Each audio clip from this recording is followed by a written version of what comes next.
So, this is an experiment to try and live off 10 litres of water for a day, as suggested by Progressio, to help us to understand how people in areas of water scarcity survive. During the video, Alakazam! When I'm wearing these clothes, I'm going to be water conscious Al, and I'm going to survive on just 10 litres a day. But when I'm wearing these clothes, I'm going to go about my normal day without being conscious of how much water I use. So, during the video, we're going to use these two bars to keep track of water usage throughout the day.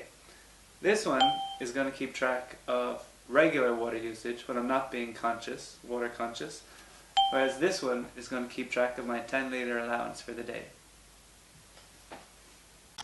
In places with more erratic climate than Ireland, with less consistent rainfall, people can't rely on the rain and tend to travel to wells and open water sources. Here I am, start of the day, coming to collect my 10 litres of water, straight out of the canal.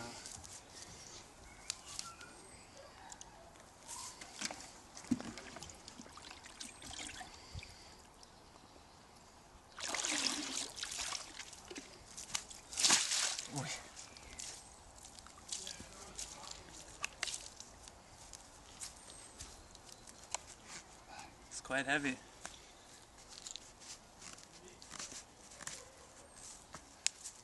Okay, off we go. Try and put this on my head.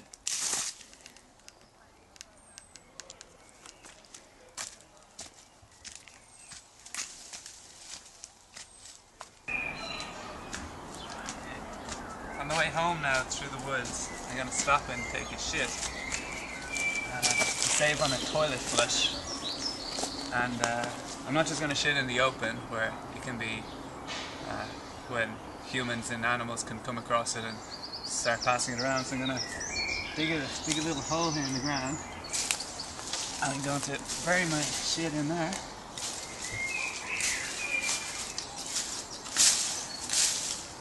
And then when I'm finished, I'll cover it back up. A bit of privacy, please.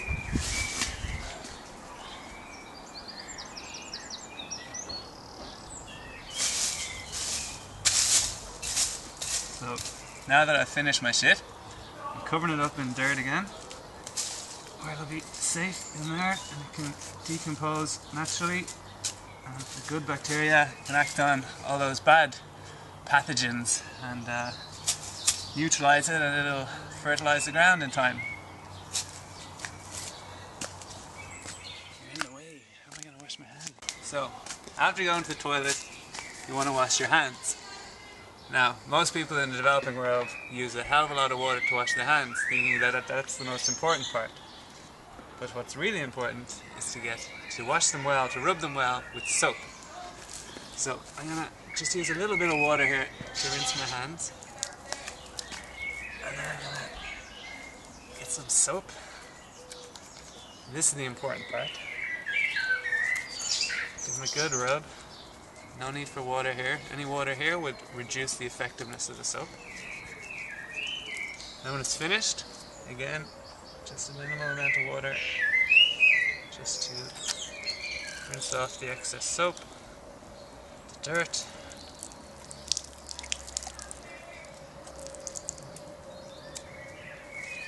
There you go. That's my hands washed with, this is a 250 mils, so my hands washed for a quarter of a litre of my allowance. Great.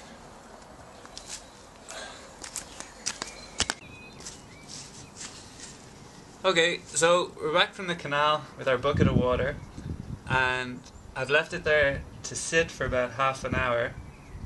So a lot of the sediment has fallen to the bottom, and there's some pieces floating on the top here, so obviously I'll just pick them out. But I'm going to filter this water with a homemade filtering device. But you'll notice I'm already down from my 10 litres I collected to maybe 9 1/4 just from spillage on the way home. So I got a clear plastic bottle, and I've taken off the bottom, and I've tied on a bit of cloth just with some string. I'm gonna add a few bits of cotton wool down to the bottom of that. Then I'm going to put in some fine sand.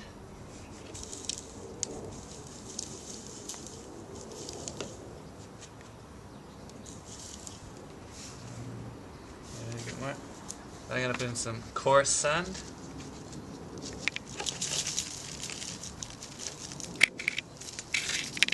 And I'm going to put in some gravel.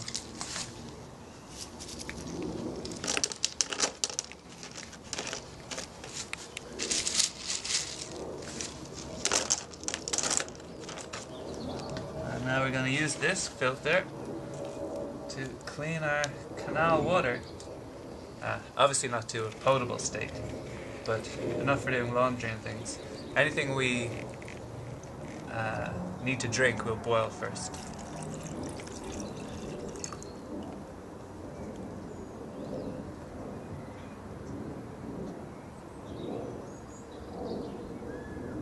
Right, time for my 11 o'clock coffee break. I'm going to use the filtered water here.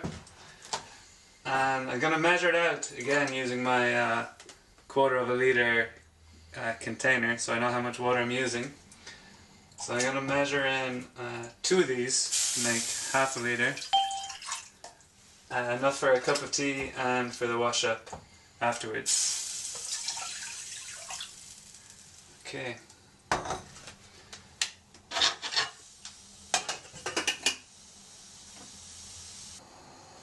Right, that's just about boiled. Get my cup.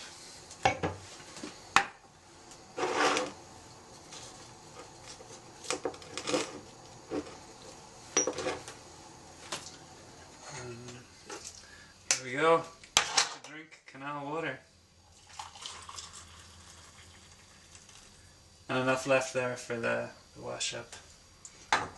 So, cheers!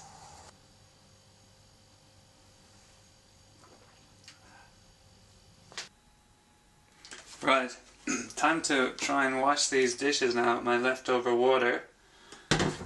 Hopefully there's enough. I have to try and be economical in my use of water. So I'll start with the cup and a bit of fairy liquid.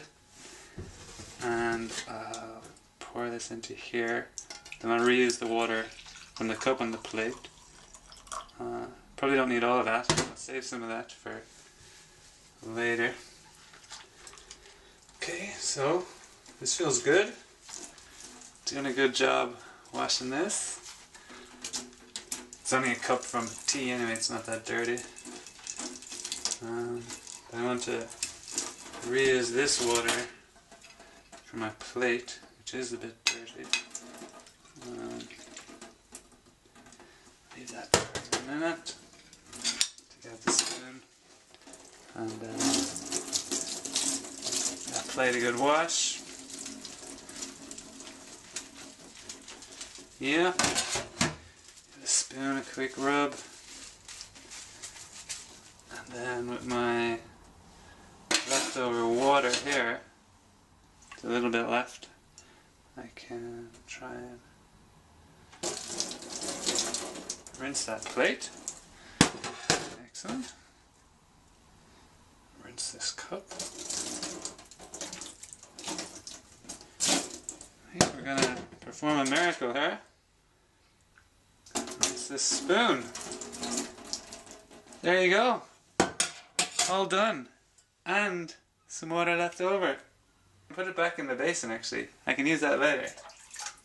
Fantastic. So now I've learned that I need less than half a litre to have my coffee break. So I'll remember that for later in the evening. Cool. Okay, in order to take a shower, I'm going to allot myself 2 litres of water. So I'm gonna, this time, this is far too small, this is my quarter litre, so I'm going to use this measuring jug, which is half a litre here, to measure out a litre of water here to heat, and then I'll add it to a litre of cold water, which will give me a 2 litre shower. And remember, normally taking a shower uses about 7 litres per minute. So if you take a 10-minute shower, that's 70 litres gone. So 7 times more than we have allowed for today. So this is 1 litre. I'm going to heat at this stage, and then I'm going to add it to a litre of cold water and put them in this basin and go and take a 2-litre shower. Okay, time for my bucket shower. So I got my 2 litres of warm water now, prepared, shampoo, my bar of soap from before, towel, my little container to shower. Soap. Go. Okay, so obviously try to be as economical as possible there. I wet myself down.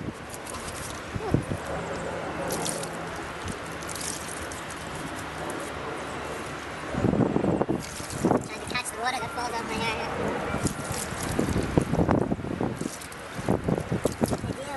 This water as clean as possible. So I wouldn't put the soap in there, for example. Soap over here. Probably be warmer doing this in Africa, Asia or something. Dublin's not the ideal climate. Okay. Still getting a good wash on though. Still need the shower. Okay, so I won't rinse straight in there. This water now is going to be lost because it's going to be dirty.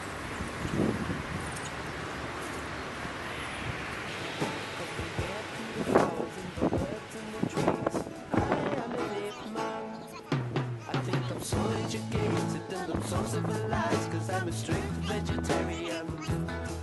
With the overpopulation and inflation and starvation and the crazy politicians, I don't feel safe in this world no more. I don't wanna die in a nuclear war. I wanna sail away to a distant shore. Feel a bit like an ape man here. I'm an ape man, I'm an ape man, no I'm an ape man. I'm a King Kong man, I'm a voodoo man, no I'm an ape man. Cause compared to the sun that sits in the sky, compared to the clouds as they roll by, compared to the bugs and the spiders and flies, I am an ape man. La, la, la, la.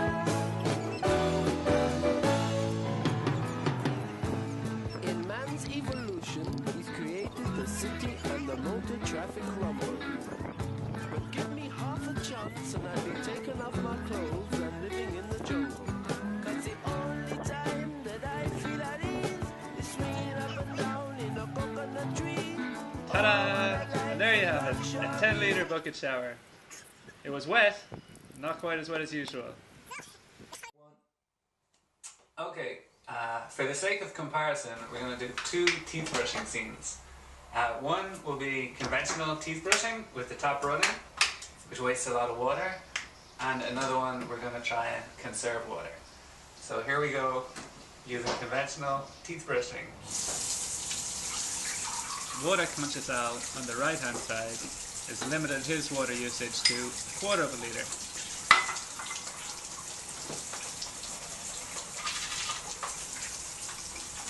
And hopefully he's going to demonstrate that 1/4 of a litre is perfectly sufficient for toothbrushing.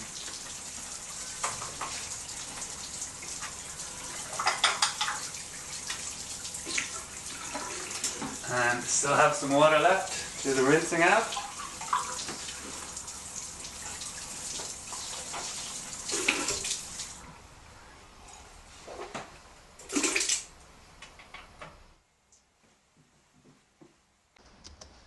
So, now for some toilet talk.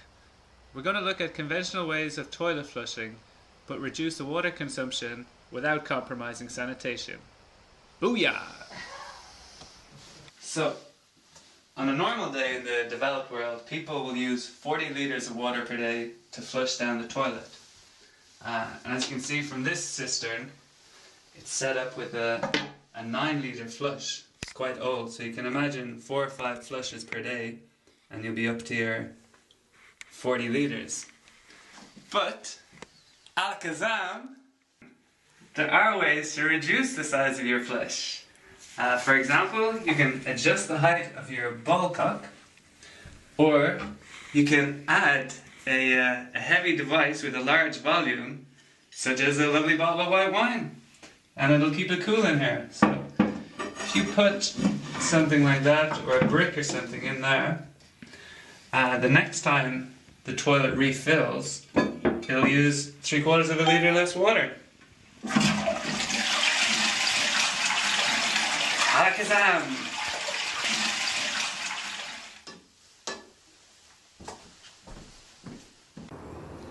So, it's the end of the day, and I've got just over a litre of water left. So I'm going to use that to do my laundry.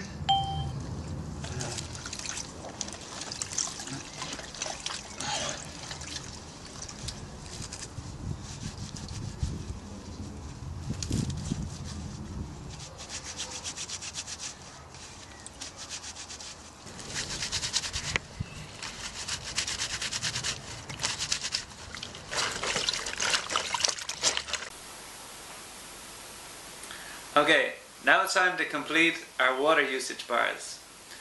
Today you've seen me take just one coffee break.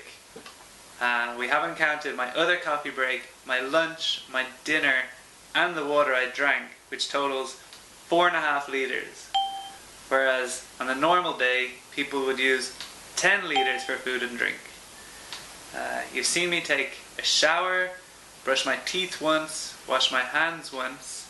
I also washed my hands another 3 times and brushed my teeth another once. So in total I used 3.5 litres for hygiene here. On a normal day, people use 70 litres for hygiene. I used 0 for toilet flushing. On a normal day, people use 40 litres for toilet flushing. You saw my clothes washing was only 1 litre. On a normal day, people use 30 litres for clothes washing. And for washing the dishes, I used 1. Regular users, 40 litres. There's also 10 litres unaccounted for on the conventional side. So on the total here, we've got 200 litres. On this side, only 10 litres. If you go by grouping, if you add personal hygiene, toilet flushing, clothes washing, washing dishes, 180 litres to get rid of dirt versus 5.5 litres to get rid of dirt, you can really imagine how people in areas of water scarcity struggle with sanitation and hygiene.